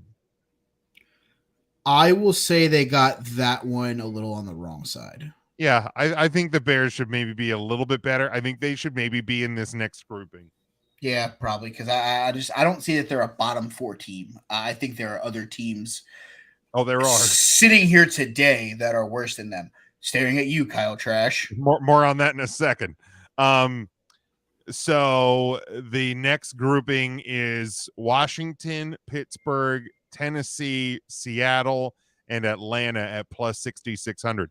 I would argue that Atlanta, for sure, should be like where the Bears are. Hold on. Are you telling me that Atlanta just signed Lamar Jackson? Right. Like I don't know how they're getting. Like, is Desmond Ridder going to develop? Is that what we're telling me? Sam Howell, Tyler Heineke, Carson Wentz, the ghost of Joe Theismann, all better quarterback options than Desmond Ridder. Yeah, it got waved off. So yeah, no, when I look at it from this perspective, like, no, definitely wrong. I think Atlanta should definitely be further back. Who else was in this group? Washington, Pittsburgh, Tennessee, Seattle, Atlanta. So Desmond Ridder is equal to Kenny Pickett and Ryan Tannehill, is what you're telling me. And who's the running back for the illustrious Atlanta Falcons? Cordero Patterson, not Derrick Henry. Yeah, Tennessee needs to be up higher, or Atlanta needs to be way down lower. Yeah, absolutely. There's a team in the next grouping that I would say should be lower. Maybe both of these, actually. Well, I guess if you group these together, I don't have a problem with it. I think I have the problem with them being above Pittsburgh, probably being above. I feel like this is Chicago. Like the Cleveland Browns and. No, this is just Carolina and New England at plus 5,000. Okay, so what I'll say about Carolina, I think New England should be further down. Carolina, because of how bad that division is, Oh, that's fair. So They're I think that's they're kind at of, least going to have the potential to be in. and I think they're better. And I think they're better than Atlanta. So I would definitely have them ahead of Atlanta in the. Yeah, in I the don't have a odds. problem with them being above Atlanta. Yeah. So at that point, like if Atlanta falls into that plus 10,000 with the first three teams, then I would move Carolina and New England down to that second tier. Yeah. But if you're going to put Atlanta at plus 6,000, I think Carolina is better than Atlanta right now. So I would put them in that tier above Atlanta. Next grouping: Giants, Raiders, Saints, Bucks, Vikings plus 4,000. Yeah, I think the Saints and Bucks are in that conversation because they're the two favorites in that division, no matter who's playing quarterback for them. Little disrespectful to the Minnesota Vikings. Yeah, I would agree. A little. I get it. One of the more fraudulent 11-win teams in NFL history. I get it. Looking at you, Pittsburgh Steelers, that went undefeated in the regular season except for one game and then got their shit kicked in the fucking playoffs. Fuck you guys. So, sure, I believe Kyle has been the most vocal about the fraudulent Minnesota Vikings. Fix the defense. I think that team should be higher. How there are teams ahead of them, Seattle Seahawks. I've taken Kirk Cousins over Geno Smith. Yeah, I mean Seattle's down there a bit, but all right, next group. You have the Broncos, Dolphins, Browns at plus 3,300. You're really hoping that we can resurrect the careers of Russell Wilson, Deshaun Watson, and the brain of Tua Tagovailoa all in one group. I mean, I get the Broncos being there, especially in light of adding Sean Payton. Sure. Like I get that. I'll give him that. I'll Sure. give him, I'll give that opportunity. Dolphins, I can't necessarily put in that grouping. Maybe I'd put them down with the Minnesotas. Yeah. Because of Tua's health. And the Browns, again, I understand this is a good roster, but Deshaun Watson didn't look good. He looked like straight dog shit. I get it. He was coming off a long layoff and whatever, but I'm like, he didn't even look like he was in shape. He didn't look like he was prepared to play at all. So you're going to tell me that one off season is going to make that difference? Like, I don't buy into that. Especially, I mean, I guess maybe that division becomes a little bit more balanced with the potential of Lamar. If Lamar leaves, maybe, but I still think they're going to have a problem going through Cincinnati and an even better Pittsburgh team. More on that later, but Cincinnati is the favorite in that division. Let's see. Next grouping here is Green Bay and the Rams at plus 2,800. I don't know why the Rams are this high. I don't know why the Packers are this high, especially if Aaron Rodgers is the quarterback. We don't know what Jordan Love is, and God only knows who's playing quarterback for the. Is it still Baker for the Rams? I mean, I would say it's Stafford. He's not only is his arm still detached somewhere, but it's spinal, right? Yeah. Like, I mean, he's got the back problem. I broke my back. One more time. Spinal. Like you don't just recover from that, especially at what is he 43? Whatever the hell Stafford is at this point. I mean, and so, even if Stafford does get healthy, is he going to be able to play the whole season? So back on December 20th, he said that he's not retiring. He's 34. When asked if he was retiring, he simply responded with no. Okay. So, I mean, I would say that there's probably a chance that he comes back in some way, shape, or form. But I don't necessarily know that we're getting the Matthew Stafford that led them to a Super Bowl. And if he misses any kind of time, are you really taking Baker Mayfield over Kirk Cousins? Because if you are, I'd like to sell you some oceanfront property in Omaha, Nebraska. Right. Yeah, I don't see Stafford. Even with Stafford, they're losing pieces. Yeah. They're going to have to make decisions because of the cap purgatory that they've put themselves in by selling the farm to win the Super Bowl. This was things are going to get real bleak in Los Angeles. Here you go. Things are getting really bleak in Los Angeles. Yeah, I don't think either of these teams should be this high. Next group, and this is interesting. The highest team in the NFC North, the Detroit Lions. And then you have the Jacksonville Jaguars and the Baltimore Ravens all at plus 2,500. I would move Baltimore down due to the question marks at quarterback if Lamar Jackson is not there. I have no problem with Jacksonville being where they are, and I have no problem with Detroit being there because I truly believe that if they had 3 more games left in the season, they would have won a wild card spot and potentially wreaked havoc in the playoff scenario. You give them a couple more weeks, they might win the North. Yeah, absolutely. If they don't play as bad as they did at the start of the season. Yeah, you go back to the start of the season, and man, that game against Carolina. Yep. They are going to be thinking about that game. That's the one they want back all season. Yep. You absolutely. win that game, you're in the postseason, and they're going to mess things up. They would have been a problem. Oh yeah, because they would have gotten. They would have been the 7th seed, so they would have gotten San Francisco in the first round. I like Detroit in that matchup, man. The way that team was playing, firing on all cylinders, the way they were coming down the stretch. And in terms of regular season, when teams are at full strength, I mean, the Lions gave the Eagles, who if the Lions win that game, week 1, they would have gotten Philly. The Lions probably were the best competition the Eagles had all season. Yeah, week 1 when they gave them a run for their money. But I will also say this. Jared Goff, another year under center.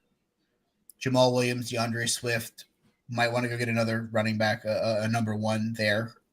Keep Jamal Williams as your goal line guy.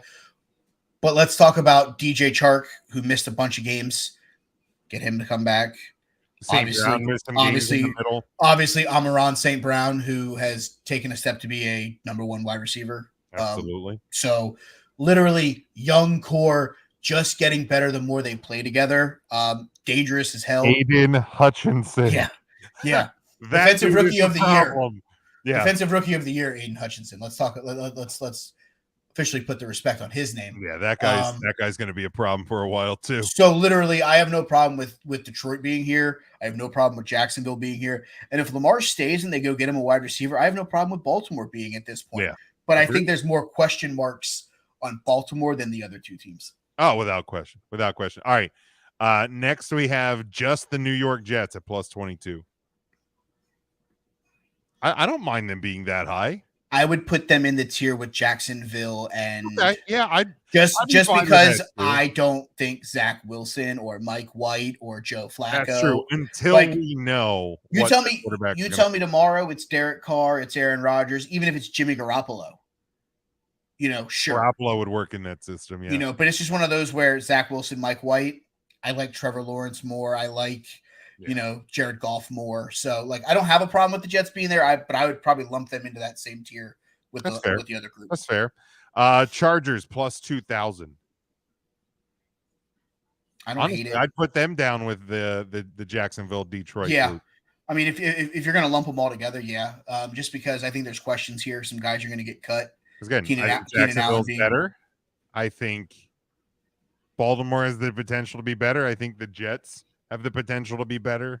I don't think, and could the Kellen Moore hiring in San Diego / Los Angeles, actually bring some more stability to that offense? Possibly. I mean, it also depends on maybe he just needs if they cut Keenan Allen, though, in a cap casualty kind of thing, then I mean, Keenan Allen only plays 8 games a year, so his 8 games a year, pretty. I understand he's really good, but I would rather have a guy who's half a tier down and is going to play 16 games that I can rely on, than have a great receiver that I can't rely on him to be on the field. I don't disagree with you, but Keenan Allen being on the field takes number 1 corners from Mike Williams. I don't necessarily. So it's a drop down for both of them because now Mike Williams is going to get number 1 corners, and whoever you get that's a tier below is going to get the 2s. So it's painful, but it's not. Hey, we lost our starting quarterback for the year kind of pain. It'll suck for a little bit, but you're hoping that Mike Williams takes that next step. Next solo team, and then I'm going to do the final 5 as a grouping. Dallas Cowboys at plus 1,400. I think they should be the third highest team out of the NFC. Whether you put their number a little lower or higher, depending how you feel about them, but to me, they're the third best team in the NFC, and I don't think that part's debatable. Yeah, no, I wholeheartedly agree with you. I don't think that there's another team in the NFC after the two that are going to be talked about here in a few minutes. I don't think there's another team there. And really, and maybe I'll homer myself here for a second, but if the Mike McCarthy calling plays, and hopefully you get Tony Pollard back and you add a weapon here or there. I saw a mock draft today that has the Michael Mayer, the tight end from Notre Dame, as a draft pick for the Cowboys in round 1. And if that happens, I'm going to lose my freaking mind. If not, he can fall a couple picks further south and end up in Cincinnati. I'd be more okay with that. Yeah. But if the Cowboys had some more weapons there, like I think you start to discuss, should the Cowboys be at the same tier as the Niners because of the questions at quarterback? But yeah, all right, let's go to the final 5 here. Hold on. Before we get there, I'm on Sport Track right now. Okay, receivers that are free agents that have not been cut from the team. Obviously, cuts haven't started yet. Sure. Names that I would love to see in Dallas to help your team. Okay, I'll list off about 5, and I'll let you go. Rapid fire. You tell me first response. Okay. Number 1, DJ Chark. Yes, please. Number 2, Marvin Jones Jr. Yes, please. Number 3, Alan Lazard. I honestly could take him or leave him. I think he's better. Yeah, I think he'd be better number 2 than your other alternatives. A healthy Gallup, I think, would be okay. But Lazard would, certainly fit in as a 2/3. Like, I wouldn't hate it, but I wouldn't be like, you have to go get him. I'd have to know what the contract number. Nicole Hardman. Again, depending on the number, yeah, I'd take him. And the last name, and this one, I don't think you should want him, but I think he'd be a nice role player, especially in the red zone. Julio Jones. Yeah, he'd be a red zone target, but I think you can also probably find red zone targets elsewhere / within the draft or something like that. I don't think Julio Jones brings enough to make me really want the Cowboys to go get him. The name that hasn't been cut yet, DeAndre Hopkins. You'd be crazy to not want him, I think. Depending on what it takes to get him. Depending on the number, sure, because the Cowboys, and there's been talks of like what they're going to be able to do with Zeke Elliott. Is he going to take a pay cut? There's been talks about them extending Dak Prescott, which will ease some of the financial burden against the cap.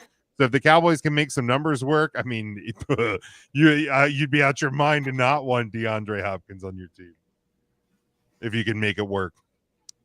All right, let's look at these final 5 here, Mike. You have Cincinnati plus 900, Philly plus 800, San Francisco and Buffalo plus 750, and you have the Kansas City Chiefs as your Super Bowl favorite at plus 600. I'll start. The Bengals should be higher. I think the Bengals at the very least should be even with Buffalo. And obviously, based on what I've said before, I think the Eagles should, without question, be higher than San Francisco. San Francisco should probably be 5. So actually, honestly, my 5 would probably go Kansas City. Again, we're sitting here today. This is today. My 5 would be Kansas City, Philly, Cincy, Buffalo, San Francisco. That would be my 5 also. And I think you want to put Cincy and Buffalo together at the same odds. Sure. Hell, put San Francisco with the same odds as those two. I'd be okay with it. The only reason why I'm not going to wear the I'm going to wear the hypothetical crown for a minute. Buffalo's number becomes greater Buffalo's number becomes greater if Aaron Rodgers is the quarterback of the Jets. Okay. their number should be plus 1,000 because they're gonna have to beat Aaron Rodgers twice. Yeah. Cincinnati's number should go down if Lamar Jackson is not the quarterback of the Baltimore Ravens next year. That's a truth fact.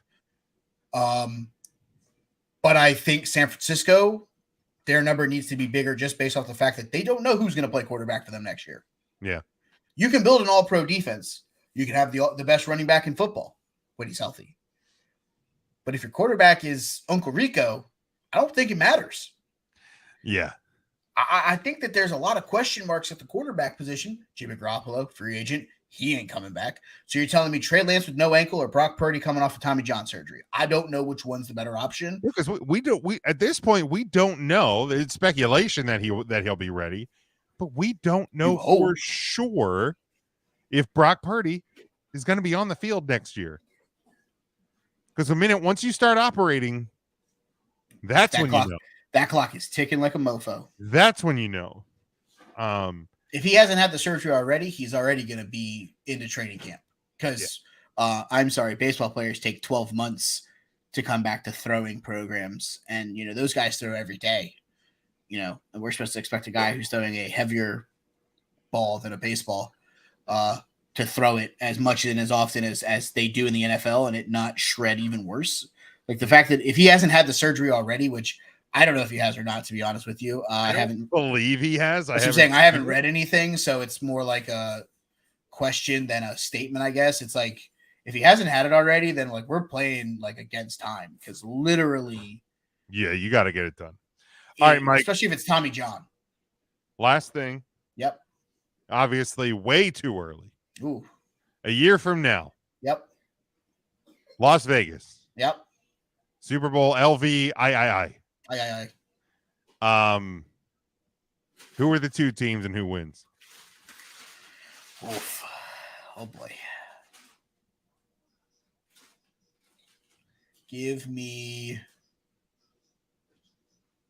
I'm obviously going to homer the AFC selection.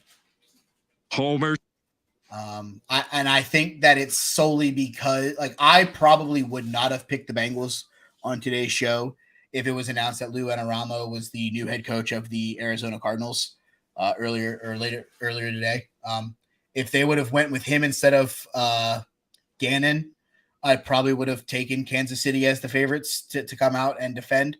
But the fact that none of the coordinators moved for Cincinnati, a team that's got a ton of cap and is hoping to sign Joe Burrow to the extension this year instead of next year, I'll take them. You know what? I'm going to do it. I sent you the message earlier about it being scripted. I'm going to do it. Me and you will be partaking in a mojito at a casino in LA, sports betting the Super Bowl together. Give me Bengals Cowboys. I think you guys do enough, and you have this year was nice to see Dak coming off the ankle injury, but it's another year removed from it. It's another year of trust in himself. It's another year of not having Kellen Moore as your offensive coordinator now. I think things are going to open up for the Dallas offense. And I'm not saying that this is as a step back against the Philadelphia Eagles. I think that's your NFC title game. I think it's Eagles Cowboys personally, but that's me. Give me Bengals Cowboys. I'm not going to not pick a Homer. I'm not going to not pick my guys. So give me the Houday Nation. No, I wouldn't expect that. But for some reason, if something goes terrifically wrong, I could very easily see it being Kansas City and Dallas. And in that response, I'd be rooting for the boys with the star on their helmet because fuck Jackson Mahomes. Let's see. Devin has on Eagles part 2. I mean, and again, if we're being fair to both, no reason to believe that we couldn't have that situation again. I will go just because there's too many questions everywhere else. I mean, the Eagles are the easy pick. They're the easy one, so I'm going to do it because, should I go Homer? Should I say the Homer. Cowboys? Like Mike McCarthy's going to be He's going to be the white knight after all. Like he's going to be the guy that Jerry wanted him to be. Sure, he certainly could be. But I'll go Philly. I'll go Philly to come out of the NFC. But for the AFC, man, it's not going to be the Bills. It's not going to be the Chiefs. What, you don't have Phillip Rivers getting to the Super Bowl? Devin says his homer pick would be the Cowboys versus the Dolphins, so him and I could argue at a Super Bowl party. This is where I'll go a little wild because and obviously we're not holding anybody. Are you taking Russell Carrington Wilson in the fucking Broncos? Dear God, no. Oh dear God. I was gonna say how bad are you going with this? Like EJ and Kyle love to accuse me of being way too conservative on these and not taking any bold swings. So I will say it will be, and maybe they'll like it because of what it's connected to, but it will be the ayahuasca drinking, QAnon believing, tinfoil hat wearing Aaron Rodgers and the New York Jets. You want me to be honest with you? I have a really bold Super Bowl that I would love to see. Because fuck the Eagles, the New York Jets is the Super Bowl champions next year. I have a really bold one that I would love to see. Go ahead. Let's hear it. The Detroit Lions. Sign me up. The Detroit Lions. I would just buy the grit hat. I want a grit hat, man. Here's the thing, okay? This is where it could get. You took your good friend QA Ron. You know, I'm going to say that he does make the Super Bowl. Lions Raiders. Wow. Okay. Aaron Rodgers tries to revenge against the team that cost him his final playoff opportunity as a member of the Green Bay Packers. How interesting of a Super Bowl would that be? That'd be fun. Fun. I mean, if I'm taking my homerness out of the Cincinnati Bengals. Right. Give me a Lions Raiders with Aaron Rodgers versus Man Campbell. Dude, that would be a blast. All right, Mike, any other thoughts? I just want to remind everybody that this wraps up the live season for Huddle Up. We'll still be back, don't worry. Subscribe to YouTube. Follow us on YouTube, subscribe on all social media podcast platforms. Off-season episodes will begin sometime in March. We'll still have my 5 observations. We'll still have your 5 for fighting. The pitch from Matt coming here soon. Whenever EJ can get back on the healthy side, continue to wish him the best. We'll get N1 started back up. We're still going to have content on the feed, so make sure you are subscribed. We have a ton. Really, we've been cultivating this list of off-season topics throughout the year. It's all these things that like we want to talk about, but they're like evergreen topics. They're not necessarily time sensitive. So it gives us the opportunity to get back to them, when we can, and that is in the off season. So look for that starting about March. But Mike, anything else to add before we close it out here? Pick 1-1 of the fictional baseball draft. Team Bernier selects Willie Mays Hayes. As always, fun to be a part of these. The few that I was able to be a part of, filling in for Ernest the last couple of weeks while he's been out. And the guys, the week that everything kind of went awry and it would have been you by yourself. Fun to be a part of this for the little bit that I was. Hopefully, a little bit more in 2023, 2024. Obviously, we want everybody back healthy. Looking at you, Christian. Get your back and neck shit figured out. Great season all in all.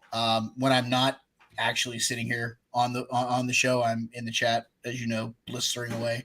So even when I'm not here, I'm here, kind of thing. So As always, I appreciate Jim and, you and Huddle Up Incorporated for making me an integral part of the family. It's been something that's been fun. So for the live show audience, I was only here a few times. I thank you guys for hanging out with us. I thank you guys for chatting it up. Devin, your brother stopping in last week, hearing a bunch of different voices, a lot of different opinions. It's fun to have these debates and these conversations with you guys.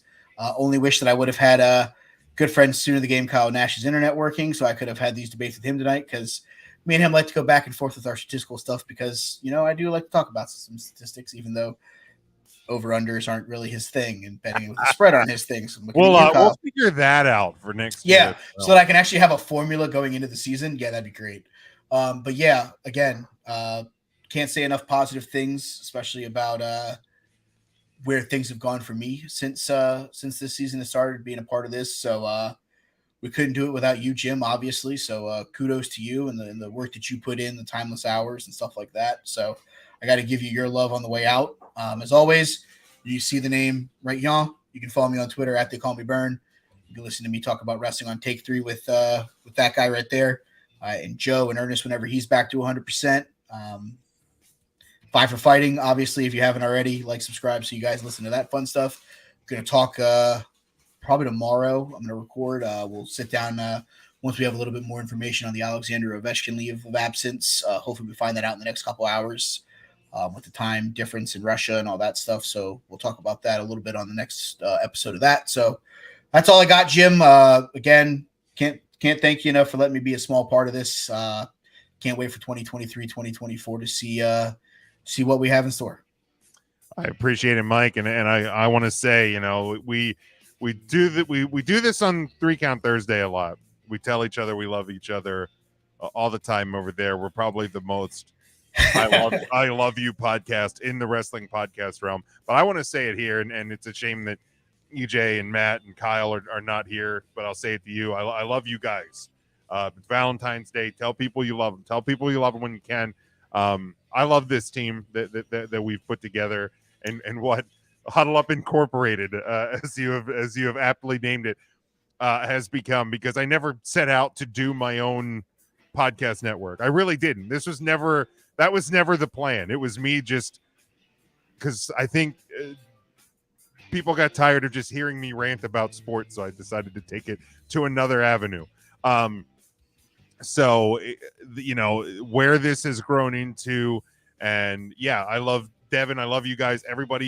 Anybody and everybody who listens to this show, whether you listen to it 1 time, 10 times, every time, I can't thank you enough, because otherwise there'd be no purpose for me to sit in front of this microphone. My wife probably loves you too, so I don't just have to talk at her about sports all the time, because I get some of it out here. Even though she does love sports, it probably gets old hearing me talk about it all the time. But yeah, I want to echo that as we close out the live season, and we look towards doing these off-season episodes, and we'll be back in August doing this again. This year has been the most fun I've ever had doing this. I've been in this podcast thing for almost a decade, which is unbelievable to say as well. So it's a credit to all of you. So we're going to wrap it up. We appreciate everything. We appreciate you listening and supporting and all of that. So make sure you continue to do that. Subscribe to us on all podcast platforms, Apple Podcasts, Spotify, Amazon, where you can rate and review. Please do that. Share the show with people you think might enjoy it.